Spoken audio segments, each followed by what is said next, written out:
Voilà, Mbote, Bande Kobalandi a grand H, grand homme, émission à Bino, au Zelaka Penza, chaque vendredi à 22h, avec un invité de marque, au découvrir, Nyoso Oye à Salaka, et surtout, vous voyez, apport na la société na biso, pour l'élo, pourquoi autre un grand monsieur.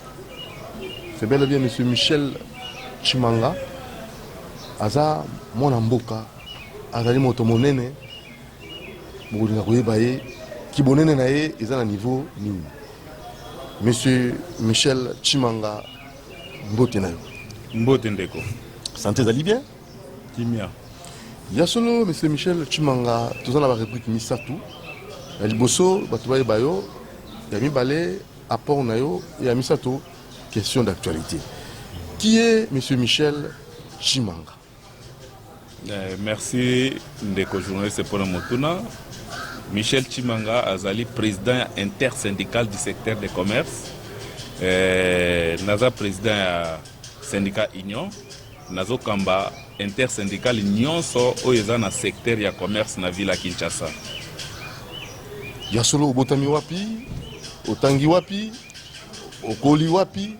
Na botami na Lubumbashi, précisément na Likasi, na tangi awa na Kinshasa, na tangi na université, puis to kotisko na monde oyo ya ko défendre ba travailleurs ya na Congo Mobimba. Ya solo monsieur Michel Chimanga, quand même na rubrique na biso tolinga penza to mela mingi na rubrique wana te, mais nini oyo linga raté na comportement bato na ndenge zo fana na société, comportement nini oyo na ko supporter te. O penza na ko supporter te etindanga ipena sala musala yango na lingaka penza bato ba souffrir te. Na lingaka penza bato ba nyokoma te. Et puis surtout na domaine tozali tozo sala na ba expatrié, tozo sala na ba congolais, ozo mona ke expatrié azo nyoko la penza congolais mais na kati ya mboka na ye moko. Expatrié azo tozo koma na niveau ti mutu akufi mais expatrié alobi na yebi ete me basali ne 10 ans. Tala pasi ya lolenge wana nde revoltaka biso ba misusu oyo to continuer na lolenge wana te. Nde tozo mipesa muke tozo bunda pona ko silisa ba injustice wana. Alors événement nini oyo sala o pasi mingi na vie oyo pesa ko pasi o kanisi yango. Événement oyo pesa ngai pasi makasi ezali tokufela ki travailleur moko moko kote tokufela ba travailleur mibale moko tokufa kala mingi te na batutaki na poilu akufi ba parents ba ye po ba société wa bande ko sala ba aider bango mais employeur a boyi catégoriquement ko aider bango alobi aza travailleur na ngai te aza travailleur ya sous-traitance maison de placement et famille ba s'organiser na ndenge na bango po ba kunde bembe wana mais travailleur a utaki musala tango azozonga batuti donc eshoka makasi penza kole na mususu travailleur azo sala ba indien mibale bango nyonso ba cuisinier mais indien mususu abambi travailleur ki kalungu na mutu apasuki sengaki to mema ye tokende na ye po batraite babiloko ndenge wana surtout ezosala mawa epui ata bakangi ye pour 15 minutes et puis libéré azongi a continuer au samusana. C'est pas vrai ça 15 minutes. C'est pas vrai ça. C'est compliqué hein. To ko travailler na kambona na ba revendication mais ça to oyo nango to ko ma kala mingi te na o état l'application immédiate et sans condition il y a SMIC de $5 au taux du jour. Plus question d'être géré par les services privés de placement qui n'ont ni qualité ni mandat, respect strict de la législation sociale en matière de travail, signature des contrats de travail par les employeurs utilisés, respect de l'horaire de travail, assurer une pension décente. Donc on a dit que ça to revendication mais ça to ko fa na kala mingi te oyo ye penza comme mobile o etindio monsieur Michel Chimanga pour na kota la penza situation ba travailler mana mboto kota na ba revendication to fa na pendant longtemps nini oyo so sali en tant que président syndical hein Nini Président Ososali. syndical, oui, président intersyndical à Il y a- secteur commerce. Le secteur commerce. Tout Il y a à fait. RDC, il y a Villa Kinshasa. Villa Kinshasa Mobimba. Ok. Nini Ososali, la réalisation na Nini Ososali. Tobundi moi mingi na secteur à commerce. Tobundi toyaki kozwa totelemaki ba grève ya 9 jours totelemaki et toyaki kozwa SMIC ya $3. SMIC ya $3 ezalaki promulgué na régime oyo elekaki ya régime ya président oyo alongwa Kabila atikela biso SMIC ya $3 na taux du jour tobundaki makasi mpo tozwa yango torécupéraki SMIC yango et tangu Chibala ekoya ayeko réajuster SMIC wana $3 na $5 ba ordonnance ya SMIC ya $5 yango yo décret ya premier ministre toza nango awa mais curieusement banda ba mikando basinya na bakonzi minene oyo ba indien chinois libanais pakistanais voire même ba congolais batikali ko respecter yango te pona bango oyo ndenge ya lingi ndenge akofuta. Or SMIC ezali salaire minimum interprofessionnel garanti. L'État lobi na mboka na ngai mutu akovivre na autant atie SMIC na se wana mutu moya a vivre nango eza te. Mais expatrié moko azofule au pied ba décision minene oyo ya bakonzi ya mboka basali. Tobundaki bien que ba promulgaki yango ekotaki en vigueur mais mutu makasi ezo continuer kaka expa ya ba employeur na biso. De cette fois-ci, to décidaki que tokosala mouvement ya grève ya munene ya 14 jours na asir tokobandango le 17 tokolobelango. Ya solo, si quand on a Bojino Likambo, les 3 revendications qui fâchent que le gouvernement doit exiger la mise en application avant toute reprise des travail sur toute l'étendue de la ville-province de Kinshasa dans le secteur du commerce à partir du 17 8e mois 2021. Alors, on a évité la revendication en gros, Misato. Oyo, vous avez dit qu'on insistait en tant que président intersyndical de la commerce. Outi nango wapi? Pe oyi nango nga oyo pour nani? Olamuki kakasika oyo pour nani? Te tolamuki kakasika oyo te mais esengi ke toleka siko na média tozala penza chaque fois pour na ko éveiller ba travailleurs bazotala ba employeurs bazolanda de façon que tosilisa makambo wana une fois pour toutes parce qu'il paraît que tokoti déjà en état de droit tolingi to vivre ce état de droit ngo kobanda na biso moko po biso to ba travailler. Alors tout ça là-bas mon cœur rappelle depuis 1960 tout ça qui l'ipanda telelo dans 61 après l'ipanda situation va travailler et dans le lengikani. En tout cas, situation va travailler eza penza compliqué parce que liboso tozaki na ba libanais bakei surtout dans le secteur de commerce libanais bakei libanais baye ko remplacer libanais na ba indien de bakomi siko bazui monopole nyonso to libanais batikali moke mais eza moi moke malamu ko une estimation en termes de pourcentage libanais bakomi na en termes de pourcentage libanais batikali 15% et indien baza 80% et 5% tikali ba congolais na ba ouest africain. Ndenge nini ba ko pourcentage de belé ndenge nini ba ko inonder marché la commerce. Ba indien ba ko inonder marché parce que ba kuti que l'état za faible. Bazoya bango baza ko imposer système ya travail na bango. Bazoya na expatrié indien a uti mboka na aye afongoli société na mais azata na engagé mon côté. Azana sans travailleur mais sans travailleur on a so ok alobi baba tunanga ite baba ta sous-traitance. Donc l'état zui mutumoko boya utine endaye l'état pese mikanda fongo la société mais na société a indie wana azata na travailleur mon côté.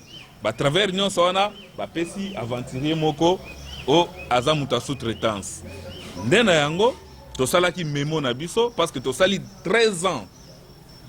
Il y a souffrance au sous-traitance au bazo sala ba bengango sous-traitance mais en réalité la sous-traitance c'est un placement parce que so otali mikanda on aime appeler ça bango appeler ça mikanda pour ba placer bato mais bango bazo bengango sous-traitance bazo cha confusion na mitu ya bakonzi okoka tant sous chef de l'état lobby concernant sous-traitance il faut ezala nanani bango basakapare nango or mosala bango baosala eza sous-traitance eza placement tosalaki memo na biso na memo na biso tokomelaki chef de l'état topesaki ye tolakisaki ye badésordre nyonso esalama na secteur ya commerce désordre nini na secteur ya commerce notamment ndenge nauti koyebisa yo ya basous-traitance wana ya baplacement wana banon application ya smig e okende na bamagasin mosusu na basociété mosusu lokola balaxman okoekuta travailleur abandi mosala na 22 abandi mosala na 8 heures baobimisa ye na 21h30 travailleur afandaka na kingasani 8h à 21h30 ça dit tant combien de travail eleki 8h du temps et puis bazopesa heure supplémentaire te il faut bima 30 minutes wana asala effort akoma ti kingasani tokomeli chef de l'état na kati ya memo topesaki chef de l'état tolakisi ye badésordre nyonso na badécision nyonso bakonzi bazwaka bakonzi bazwa décision ke tolingi komona sous-traitance lisusu te bamatata mponyo bakoma bainspecteur bakoma bakonzi nyonso bakoma bazwi bamikano ndenge na ndenge tozwi tomemeli yango tata mokonzi tomemeli yango mpe baservice nyonso et ça fait 3 mois oyo ata kobouge baobouge te nde toyaki kokotisa officiellement lettre à préavis à grève toyebisi bakonzi ke na date ya le 17 tozokende na grève tokotisi lettre à préavis na biso officiellement mais ndeko nayebi te mboka na biso balingaka kaka soki baaction ebandi nde l'état alinga banda kozwa solution bakize de réception eza banani kobanda na chef de l'état ministre à travail bakonzi nyonso y compris na bakonzi ya la police na ane po ntango oyo batravailleur bakobima libanda la police akoya la police aolinga créer problème or na minute oyo baza déjà informé ça fait lo epesi biso 14 jours mpona koinforme bakonzi mais biso topesi bango 28 jours et na 28 jours wana ti lelo bango nyonso bafandi so tokomi le 17 biso tokobima libanda parce que il faut tosilisa désordre nyonso ezali kuna na kati ya secteur ya commerce.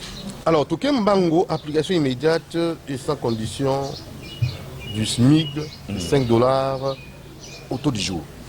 Oui. Invité tant que vous avez bon vous se référez à nini productivité na biso emati mais ça là gouvernement a côté ici mosolo mingi ni nango epesi bino moi lo lendo wana ya kosenga application nango dans les bon biso tozosenga te ezande ordonnance signée par bakonzi bango moko mutu asignaka ordonnance ya chef de l'état Kabila asignaki ordonnance atie SMIC ya 3 $. Bruno Tshibala aye kokomisa yango na 5 $. Tozosenga kaka application ya SMIC. SMIC eza mpona makambo bato ya leta te, SMIC esalami mpona baprivé. Mpona baprivé. Tozosenga kaka baaplike mikano oyo bakonzi bazwaki. Eza mpona tokotisi bénéfice na mboka te parce que bendia ba misala ngo bino c'est quand je dis biso tona misala te. Ndanga obe étranger ne bazo la misala. Biso tozi misala tofungoli misala l'état atie misala na biso tozo comprendre. C'est plus les privés au bazo pesa emploi na mboka na biso. Ya biso misala ezali penza te. Siko bino bo senga ngo bien que bango bakonzi bakomaki est-ce que mo paye ba pêche mo sala ale bo sukuma a appliquer kaka. Mais bino moko bozana misala ta opesa peuple te mboka nyonso etambola na mibeko et bango ba extant on peut pas appliquer ngote ni ne pousse pas appliquer ngote bazo appliquer ngote parce que bazana ba parapluie pe kaka ya bakonzi wana po na bamboka mususu neti na Angola na kotanga soto baindie belé bakendaka Angola kofongola ba magasin mais bakomi kuna bakuti ordre ezali bakuti mibeko ezali na ba travailleur balongwaki awa po bakende kosala magasin na Angola po bakende kofongola ba société na Angola baboyaki kozonga batikali na Angola po bakuti ordre ezali kuna alors baindie bazongi lisusu kaka na fulu na bango po bayebi ke awa désordre soko ngo sala problème abengi général olingo sala problème abengi nani o déclarer eloko boye do ba parapluie na bango mabende biso to déclarer te ke ba accélération mbongo parce que normalement ba ko bakisa kaka po toko revendiquer mukolo ekoka mais na minute tozo sengaka oh l'état lobaki c'est depuis 2018 tango c'est depuis ordonnance eza signé na 2018 décret ya Bruno Tshibala ordonnance yango décret yango yo na kati ya décret bakobi $5 na taux $5 ezaki na taux 1415 après taux du jour eloko to senga ba appliquer kaka ordonnance na bango ba pesa biso smig na biso ndenge l'état alobi na mboka nyonso soki lelo ba expatrié ba ye awo atako bango ba yela biso emploi mais faut total appel emploi ngo eza nini emploi ngo ezali ko servir binote eza emploi ndeni ezali ko travail décent na ODD, donc objectif de développement durable, il faut un travail décent. Oui. Est-ce que Misalango est décent? Vous avez parmi les objectifs de développement durable. Ok. Dans ce pays, il faut le travail décent. Mais à travail décent, les salaires aussi décents. Donc, exactement que tout ça, le travail décent, et comme il salaire, allez. Indien. Est-ce que les conditions de travail, ils allaient assurer non, conditions de travail, ils ont assuré. Conditions à travailler, protection à travailler, ils assurés. Attends, ils ont assuré. Pour ça, les gens qui sont dans le magasin à 17h, ok, écoute, Indien, ils ont boire kabaso, ils ont un carton, et Congolais, ils ont baso, ils ont pas qu'ils boivent. Quoi? Indien, ils ont lié bilo qu'on a balia kabamao, on a six à boire qui un carton, et à Bengio. Yako zwa ke no boaka baso. Na biso 61 après l'indépendant. Tozali pena indépendant, tozali wala li colonie ba colon. Baye. Non, basi bazonga kala mais toye bagate. Donc voilà colon. Tout à fait. Bazo jouer même rôle. Passer au donc par contre kinda ko polo na carton so ya indien. Il y a indien. Et puis aux yeux carton na maboko aux yeux au kobwaka. Mais soko telemi olingi wa régime yozo au sala congolais we po nini. Azu téléphone abengi okoka général tel. Na kusina kutana na général moko ya PCR pona makamba travail nani India bengi général to solo liboye général a PCR oui c'est na bise papa o eza makamba travail etali toza na pénalité toza soko aider pesa avocat tindele avocat poto ke na ministère du travail mais toza na monde to na makamba travail etali makamba PCR surtout wana akimi akataki mbamo téléphone et puis a passé India l'obité bosili sa on a kimia donc yango nde bazozo mitu makasi wana et l'état na biso aza vraiment trop faible pour n'andimiter que ça fait 13 ans tozolo belaka ke eloko moko ndaki sa eloko mususu na ko présenter awo o ezali ba kombo ya ba travailleurs o ba osala na ba société et pas ba indien chinois libanais pakistanais OK na société moko lokola Laxman Azana va travailler 500. Mais Oyo, il est nécessaire de reconnaître 13. Donc, nous sommes obatikali ayebi bangote. Pourquoi? Pona baza bato placement, baza bato sous-traitance, bato wana nde bazo gérer bango. Loko bato na ba gérer bango bien que ba sa musa na Laxman, mais ils manque à gagner mune pona l'état. Bato wana bazo futa impoté, bazo futa CNSST, bazo futa ba droit nyoso esengeli. Que l'État a profité na ba futate mais okolanda batuana bazo kata bango na source bakati mbongo impôt bakati mbongo INSS bakati ba biloko nyonso mais ba verser yango taki des droits ndo moni tolobi na suka wana il faut pension ezala to assurer pension na biso travailler à secteur à commerce nyonso ata sali 50 ans a kozwa kata 1000 francs te na CNSS mais à kotizaka. Ah oui, plus question d'être géré par les services privés de placement qui n'ont ni qualité ni mandat. Si vous bossez en ligne pour vous, kokisa makambo. Ok. Pona makambo ya placement wana. Biso tolobi toroki kozala gérer lisusu na bato wana te parce que ba arrêter yango. Alors que bango va sur marché on avant bino. Ya bango va sur marché. Marché lobi boy arrêter yango. So total na article 4. L'article Oyo et lobi makambo ya placement. Ba lobi boy.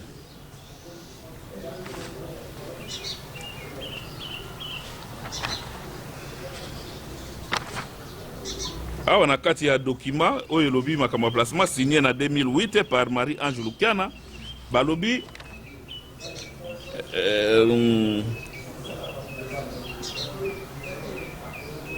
balobi awa soki emploi et travailleur ake koluka musala pas maison de placement na ekomema ye pas indien nde a signé contrat na ye et puis bafuti ye kaka o babengi commission na ye akei toza na arrêté 044 et préciser yango yozo luka musala c'est tout à fait normal ok na maison moko ya placement maison wana atindi epa indien soki indien amoni ke profil ya mutu oyo asengaki ye wana asigné contrat bango mibale et puis mutu amemaki ye alongwe azwi nana mais oyo ezosalama na secteur ya commerce mutu oyo amemi travailleur epa indien atikali travailleur ne libela 10 ans ye azwaka ka salaire na ye akendaka kofuta ye na bar akendaka kofuta partout akataka impôt akataka INSS nde tolobi cette fois-ci tokolinga lisusu buzoba wana te donc l'état asala musala na ye soki mutu a placement atiki mutu na société songolo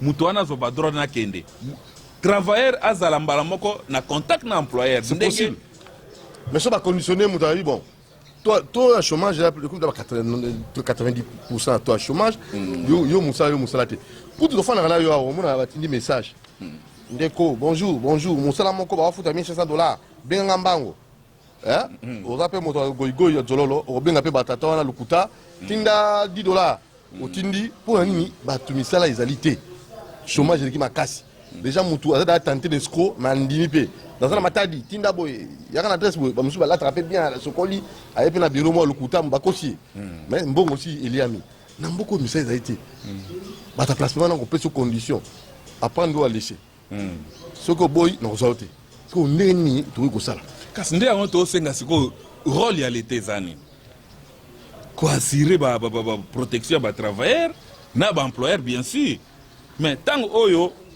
mutu ya placement ake kotika mutu abongami leta donc azoyiba na leta azoyiba tout le monde et puis batutu bakonzi bazotala ye musala oyo akoki kosala te azosala yango na donc bato nyonso baotala okolandela ye boye aza na parapluie na ye moko quelque part aa na major na ye moko abengaka basololi alongoli ye mo eloko na ye nde cette fois-ci tolobaki ke trop c'est trop soki ya solo état de droit ekoti na mboka c'est que biso ifo toconstate yango na secteur ya commerce misala ya bato wana basala mosala na bango atie moto alongwe toza na posa tovivre signature ya bacontrat direct na baemployeur na biso bato mosusu oyo bazwaka ke na boulangerie songolo bapesi ye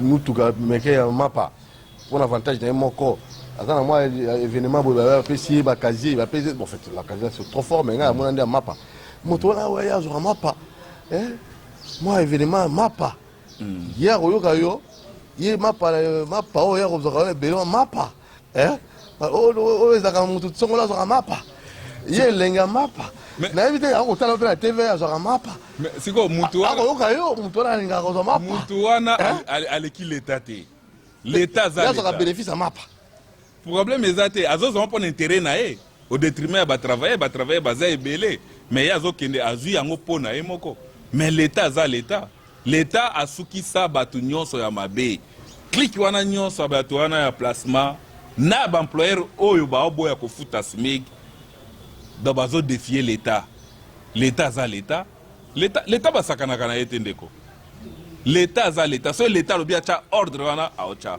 lokola leta azokoka kotya ordre te ti sikoyo nde tozosunga ye 13 ans ya souffrance toza na omoni emowe omoni bato oyo balala nzala te bano bakola na opulence ayebi même pas lisolo ya nzala betona lisolo travailleur congolais na kati ya boutique ya indien sujet indien avivaka ndenge nini na montant ya salaire oyo azwaka expliquez-nous clairement parce que ça odete yango bien te moni bato balala nzala te bayebi mpasa nzala libo motu te tout à fait expliquez-nous clairement ezalaka ndenge nini deta yango mpenza mpo moto azwaka mapa ayoka mapa ebele ezozwa wana asalaki mosala te mpo abatela sujet moko songolo pakala travailleur na boutique epa indien facturier voilà d'ailleurs soki travailleur auti na ndako na ye akomi kaka na place ya mosala imer échange mpo na nini parce que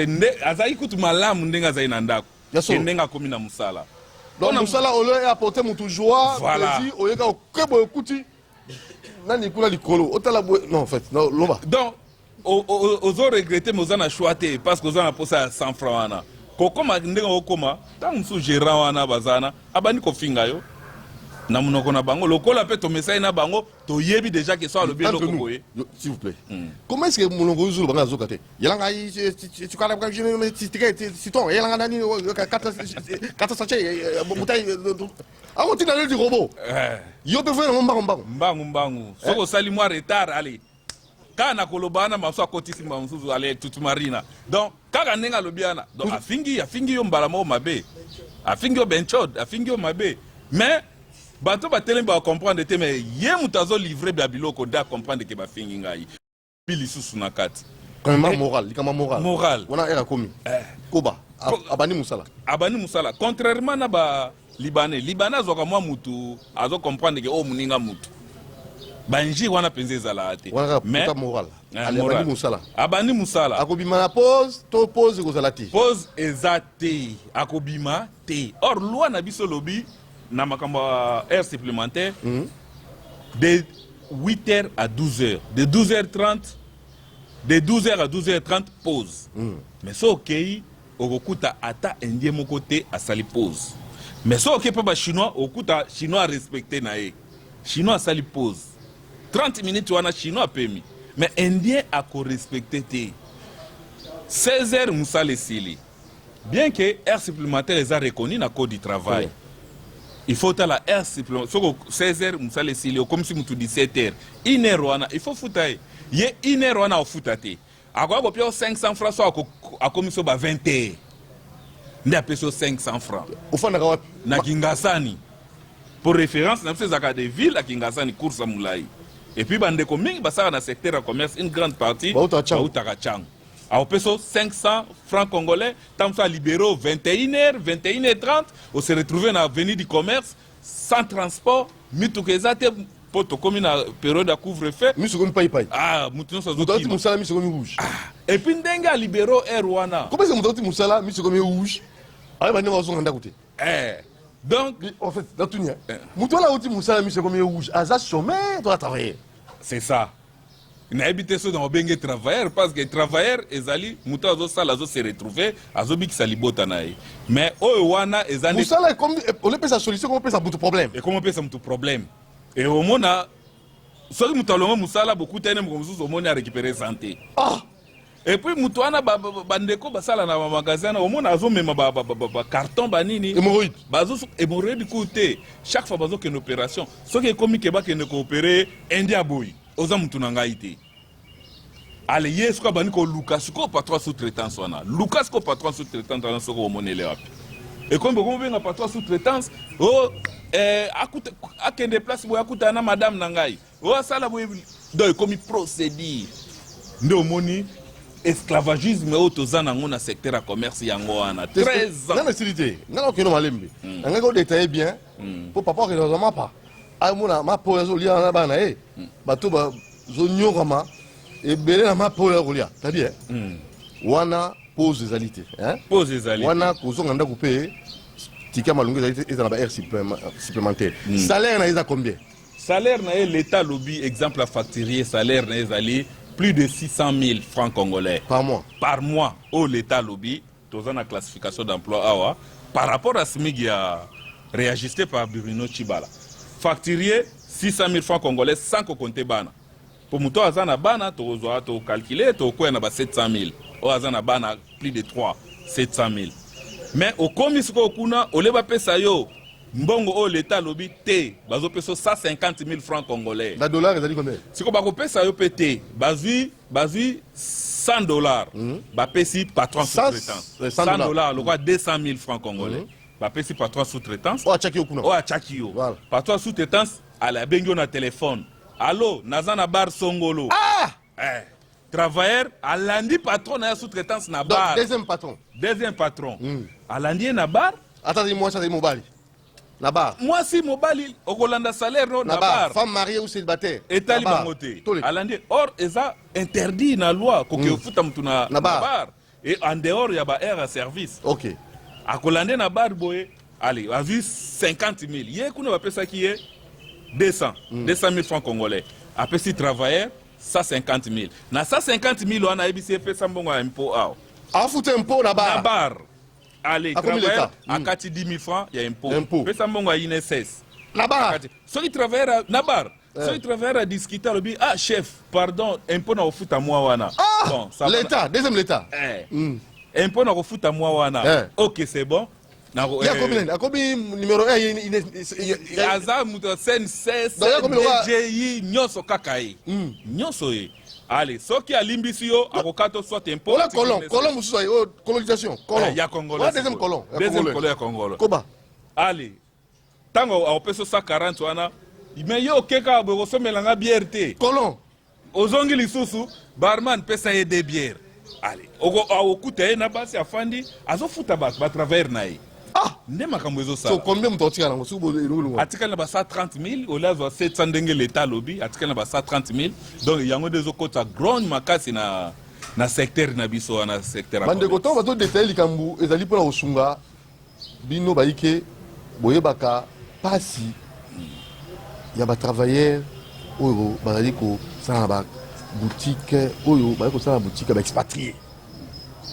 To yini bango te ba expatrié.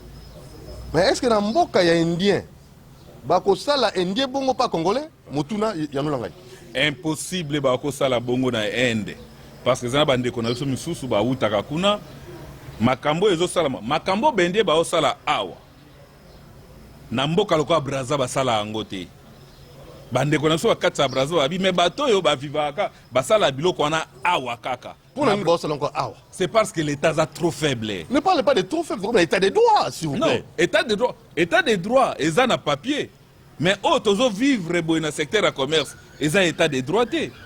Ils ont état de droit. Ils ont auto qui na quand le fungula PH ça la sécurité ba haute personnalité. Travail indien abeti travailleur makile zo bimanazolo. Ji payer ngana koti, to koti na travailleur to keti na PAIH na zoana. Basambisi et quelques minutes après, na mon india zongi nae. Asali le côté bakangi epete ni na makila ezobima abetake kikalungu na mutu. Na makila ezobima azongi nae. Be baza trop sir na ba parapluie na bango, baza trop sir. Nde yango to kani penza le 17. Biso tokozonga kaka misala na ba magasin soki phénomène wana esili. Phénomène nini? Phénomène ya gestion du personnel par les services privés de placement.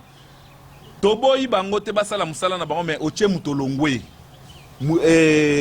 Patron kolo société wa koti. A faire signer contrat. Tout à fait, a signé contrat esili.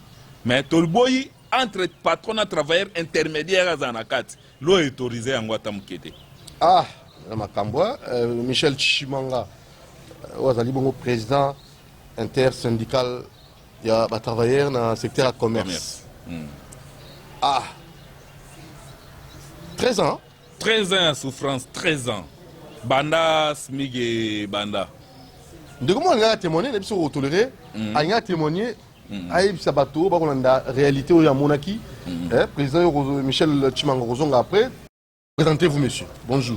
Présentez-vous, monsieur. Bonjour. Bonjour, papa. On nous le président Michel Zolobi, il faut le bas. En tout cas, merci na sepeli kokutana président Michel. Naza moko kacha ba travailleur ayebinga très bien. Na vande pa ba inde depuis 2006. Ti na 2021 to uchoka nga société ya yebiango. 16 ans pemé na ba indien.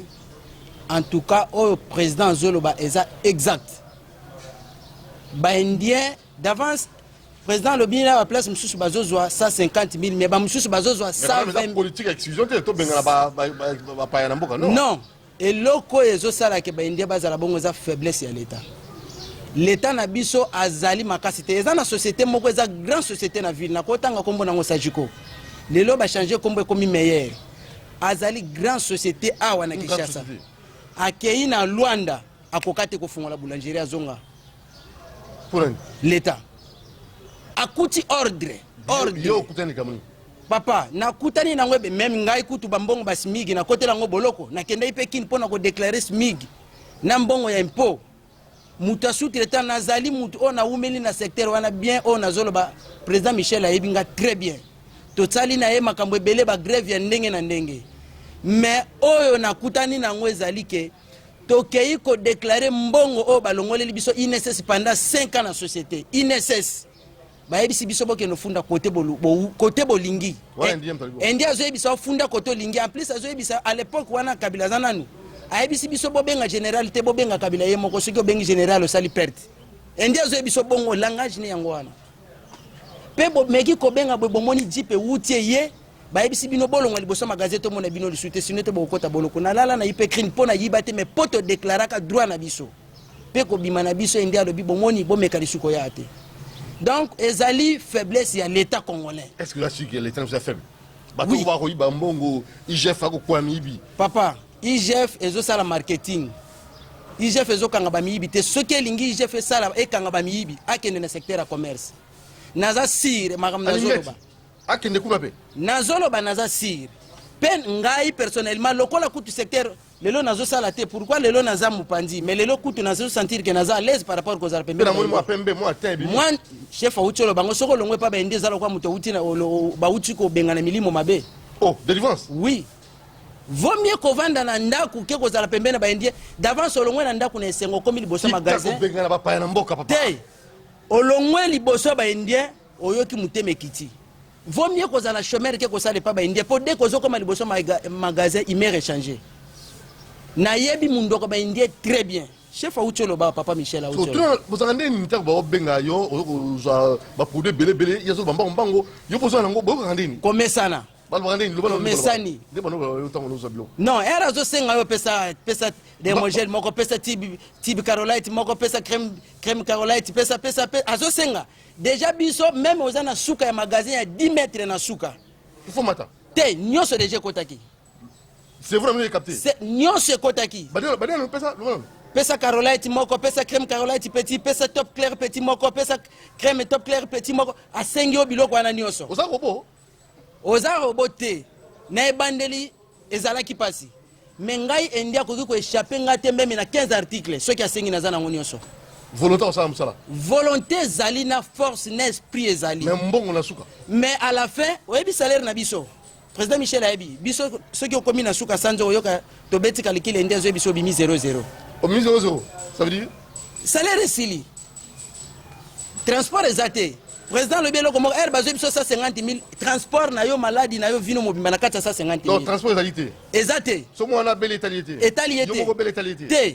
Nyonso wana exaté. Donc ezana kati wana. Wana kufi étalité. Aza kutu kuna te. Awape matanga te. Likamukuti ya matanga yebi te pe ba travailleur o ba komeka baya na matanga na onde lobby baza bakati d'avance bango mbongo. Bokeneki matanga na ordre ya nani? Hein? Société atindaki kuna ça c'est unimé? Balo ya India za na problème imete India za problème mbongo za na problème ba imete. Intérêt. India aza na suscité même yo oyo abenga ka yo za excellent na musala na ceux qui okwei lelo na kati ya magasin de. Obimili banda azui kaya tio absent. Les 30 à Yebisio, les 30 à Yebisio que jour wana ero bimaka na 10h. Obimaki ya bimisaki yo. Salaire na yo za ero zo ka 0000 zanini. Lobi bana balala kinzala. Lelo natali tipo qu'on a zui peut-être qu'il y a kabelinga 500 te. Po ba ndia mususu balingi même pas qu'il y a kabela travailler 500 francs. Faut pesa na maele. Il faut pesa na maele. Ceux qui amoni comme problème, okolongola ngope akolongola pe na musala. Na zero papa, na sali 16 ans, na zo episode de 2006 ti 2000 quelques mois kaka nde na ucho kanga société na commerce zaif na zalaki na zaif na vandi na Stefa 8 ans grande société na ville ya Kinshasa oyo ezosala na papeterie voilà bakisation te balégation te papa élégation et le côté il y a kangi société bakangi société yo za engagé faut pas payer de compte final non mais aux yeux ngota zo biso papa yo biso na auto silani atali kaye ceux qui pesa 00 ndenge na zo biso ko defaki déjà.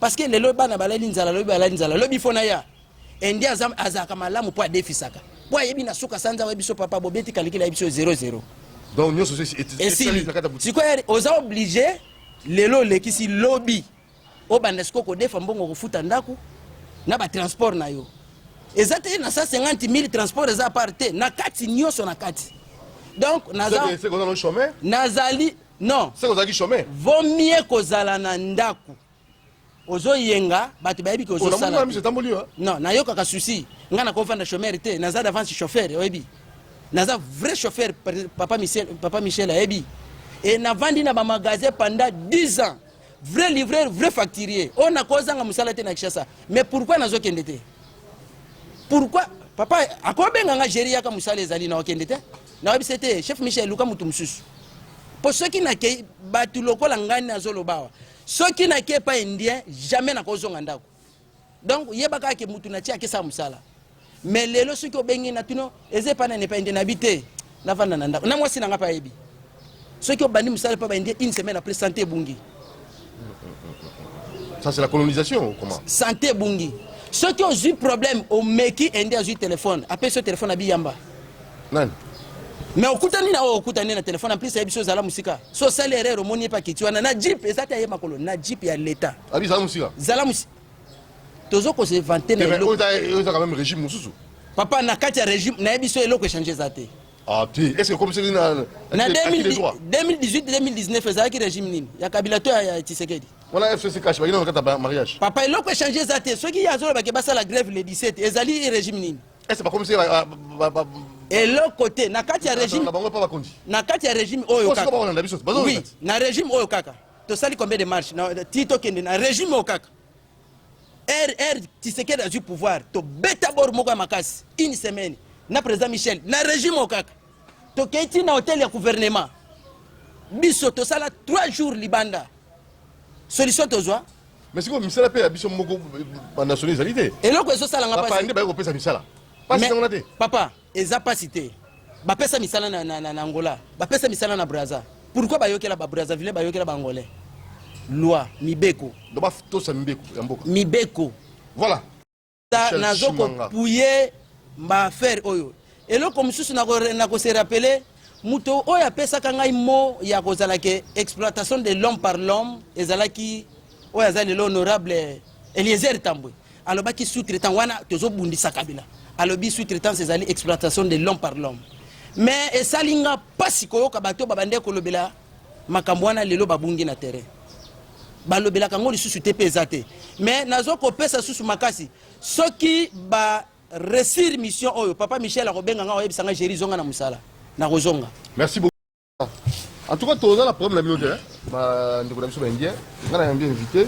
azali président syndical ya ba travailleurs intersyndical ba travailleurs le secteur du commerce nde aye na ba mikakatano oyo bazali nango ye na olinga kuto bandila donc na kotaka esika au Congolais ko travailler esika oyo bato na yo parmi baza boni ba travailleurs na ba boni na kati ya listing na yo ya ba travailleurs na ba boutique baza ebele ba plus de 5000 plus de 5000 travailleurs et na 5000 travailleurs bango ba biso bazali à l'aise ko travailler na catégorie nini ya ba expatriés bon ba expatriés na para esika bazaka mo malamu bazaka mo à l'aise wapi toza na 3 problèmes problème ya o bazaka à l'aise par rapport à salaire ou bien par rapport à placement yoka classé bango pena classé bango non o bazaka à l'aise na makambo nyonso par rapport à moralité d'abord oui.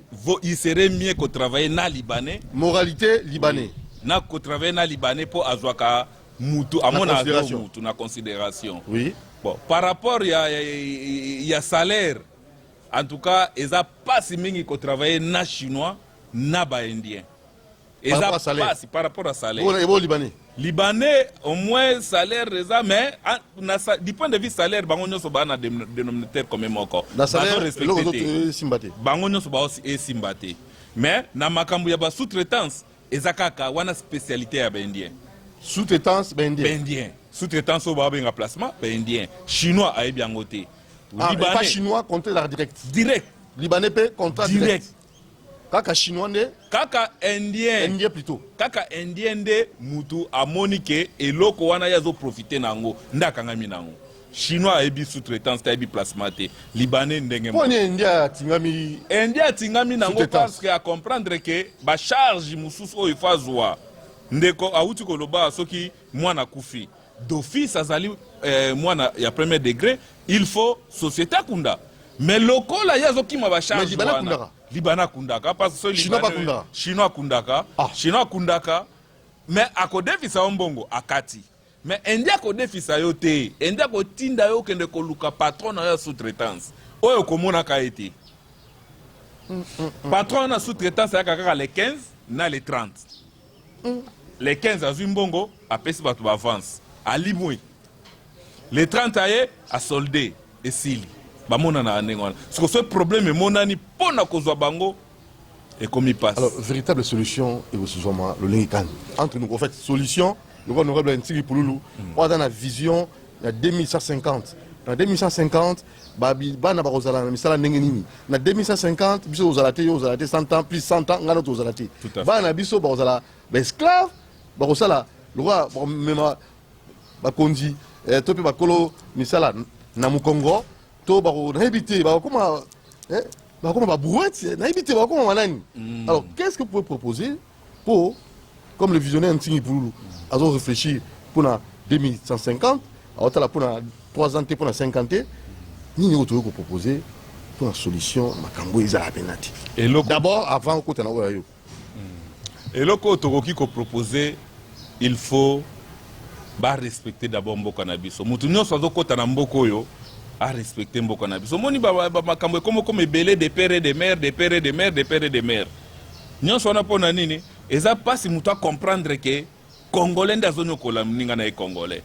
Pour votre service de placement, na base étranger, base Congolais utilisé par les expatriés. C'est quoi? Oh, mouton aza des pères et des mères. Akolinga anyo kolande connaît pas expatrié mo atindie. Ndo moni quelque part makamba des pères et des mères wana ezo sens. Ezo sens. Parce que mutazo côté la indien, problème pe ko ya boye. Par trois sous-traitants, ça y est, balongo li muto injustement, et problème, to indien a bêti travailleur, patron, il y a sous-traitant, ça y est, azo condamné muto ba bêti. Pour yem ta kotsaki Pour yem ta kotsaki, à protéger marché na yi. À protéger marché à côté, des problèmes yangwana. Mais solution nengo lobby, pour na ozo solution na makambo, c'est pas pour rien to kotsi préavis na biso grève 28 jours. Le lobby. Mais on a 2150, yo talaka lobby. Na 2150 so to continuer boyer. Bana na biso bakozala plus que esclave na Congo. Bana na biso na ebite bakoya kokoma penza babotoli na ndaku endia komo fanda ya fandi libanda. Po na ndenge makambo ezokende boye eza grave. Soki le endia ye azwi na mwasi na ye na donc azwi asombier. Pondé to kende boye. Ça c'est quoi ça? Bazo bangate, bazo sala pe baolaksa ke baza. Et puis, Indien Moussou, comme ça, Indien Moussou avait un problème, il y a SNCS. Azoé Bissangaï qui est Naza Congolais. Naza Congolais. Indien ou Naza Bissanga, Aza Congolais. Alors, qui c'est la carte? Carte à l'union. Alors, c'est la carte, moi, c'est un pesa qui est, ce qui est un pesa, Abi Naza Congolais. Alors, ta problème, si. Alors, Indien azolo bango tu vois devant ba cadre ya SNCS que yé pas za Congolais. Attends, Mungala. Yé moko opona soko kene. Tu n'es pas posé Mungala aux années. A chaîne nationalité. To ko bandenge nini. Dans eza pas mingi ndeko India bi naza Congolais. Aïb singa clair. Aza Congolais na asir et pesa nga kana makazi parce que comptable. Alors tu vois yo bete loko pour bakanga yo makambo sila. C'est quoi le commission pour réagir au ministère public à se saisir dans le dossier. Donc il faut que les alors vous demandez quoi pour clore, vous demandez quoi parce que et là quand on senga le col a to déclenché mouvement to pesa qui lettre à préavis na lettre il y a grève préavis à grève. L'eau est autorisé sur 14 jours mais biso pesi 28 jours. Pour na ko aider ba konzi base solution avant date butoir. Bon, toni ko sala té Tobima après baya ko yebisa biso soki bakonzi bako se saisir na dossier oyo babengi biso bakonzi ngo rappel à titre de rappel qu'est-ce que vous demandez to sengi bakonzi tolingi vous avez trois revendications tolingi application immédiate ya SMIG de $5 ya $5 na taux du jour to sengi batu ya maison de placement batika ko gérer batu oyo ba placer na ba entreprise et na suka to sengi signature ya ba contrat ya travail. Ce qui biloko wana misato kokisami te le 17 biso tobimi. Le 17 oyo. Le 17 oyo. Le 17 août. Le 17 août. Le lot toza le 30. OK. Le 30 juillet. Le 17 août biso to libanda. Boni osani libanda. Tokobima toza na grève il y a 14 jours. Et belé boy. Boso siko balongoli batango placement balongoli bino. Loepe muto placement aza na droit olongola biso te parce que to ba travailleur na été. Toza ba travailleur il y a ba société to sala. Siko l'été faut okata makambo yo. Ba mona pe muta placement wana. Ba benga d'abord nous lobby muta placement. Rôle no oche muto longwe. Mais soko sali 2 ans, il faut ba peso agrément. Ok. Mais bango nyonso ata mutu aza na agrément te. Batikela bon éternel. Bazo sala na bango ka ndenge wana. Mususu kuta ata autorisation de fonctionnement on aime aza nango te. Mais aza na 10 travailleurs. On doit assainir ce milieu là. Tout à fait. L'État se saisir na dossier, ministre à travail, maman ministre Mokonzi Yasika ya travail. Se saisir na dossier oyo avant ezala trop tard. Le 17 soki tobimi libanda tokoya place moko te obobenga biso toyo kana tozo ba solution. Mais avant le 17 tokoya. Après le 17 donc kobanda le 17 kita tokoya te parce que décision mouvement grève eza pour na 14 jours. Wane kosenga bino moko bokoya na secteur à commerce ko zoba décision. Alors le plus tôt serait le mieux soki bokobenga tozo décision avant parce qu'il y a même pas de décision à prendre des application à mikanda. Mikanda nyo c'est comment ma. Toza suna posa ya français moko ba komate. Toza na posa ko yebisa ba indien ke bo engager bato oyo conformément na loi. Bon respecter SMIC.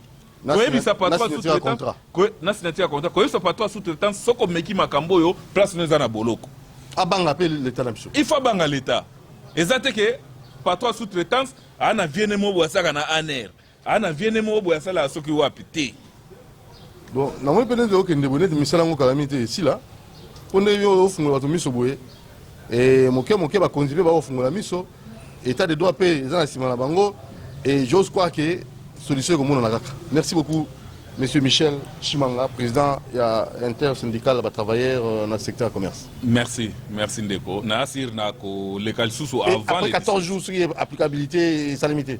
Après 14 jours, les 17, ceux qui va construire des décisions, 14 jours. Pendant 14 jours. Ceux qui salamité. Ceux qui salamité, base n'a qu'à décider. Ceux qui a décidé, tu continues. Au Bandeko, il y a Transco. Basengaki, bazonga 48 heures, bakonvoza la décision, baboyaki. 48 heures leki, ti lelo, bakonvoza la solution te. Ah, bien peut-être boza ko chapa de fer, bonimbo ke liboso te. Te, to lingimbo ke liboso yango tozo so bakonvoza. Boza ba posa omini. Te, sona la question na kata mémoire na toza na lettre matata ponyo, to na lettre inspection générale à travail, to na lettre Kimbuta, to na lettre nini. O ya pekisa babilo, bango nyoso wana bakonzi, ba pekisi biloko wana. Balobi o aneza ki moibi. Très bien. Mais curieusement il est bazaka. Très bien. Alors merci Michel Chimanga. Espoir Ezali. Ezali. Vous assure. En tout cas na assure que to continue état de droit, to vivre yango na secteur net. 13 ans après. Espoir Ezali. Espoir Ezali. 13 ans souffrance. Problème ezate. Mais vous espérez. Faites ezalakata am kolomoko. Très bien. Merci beaucoup na Mandeko Bolandi biso. Souci na biso ezali avenir ya ba Congo. Na banil les visionnaires un pour nous. L'homme a une vision de loin. 2150, vision qui a 2150. Ba travailleurs, ba jeunes travailleurs, aux années, ceux qui le lobe azabou. Plus 100 ans, les années. Posons-nous la question et trouvons le plus tôt possible solution pour qui met ça. Le logo dans un moment, il peut être aux alatés. Moi, on a comme un. Ça aussi, il y a les envie, il faut sa décision, il faut que la loi, l'applicabilité de la loi, il y a ça au bout. Le peut aux assouter. 100 ans, plus 100 ans aux alatés. Mais bana ba kokolo ba rotira la union comme la muka, funga misu. Ciao. Doudou Montieu, mingi, merci na Moron Jambe, merci na Robert Makonda, Alain Kabongo, merci na Fiston Atunga, Christian Banjolo, Bruno Ntinga, Dieu merci Kifou. Rediffusion samedi à 9h, la chaîne Nabilo Nungamingi. Merci l'assistance à M. Jacques Wanding à Boazou. Ce qui moutuna, benga, koima imate.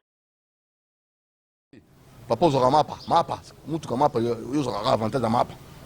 Na boulangerie ka mapa. Hein? Au côté là, on zora mapa. Benga biso na plus de 243 89 61 52 634. Plus de 243 89 61 52 634. Plateau est disponible pour nous. Ciao. Ba ende to fingi binote mais ba binde bo tout ça loi. Ni be ko mboka. Na mboka na bino makambo yo Congolais ko sala ngote. Ya on est ka zaki à moi rappel. Ciao.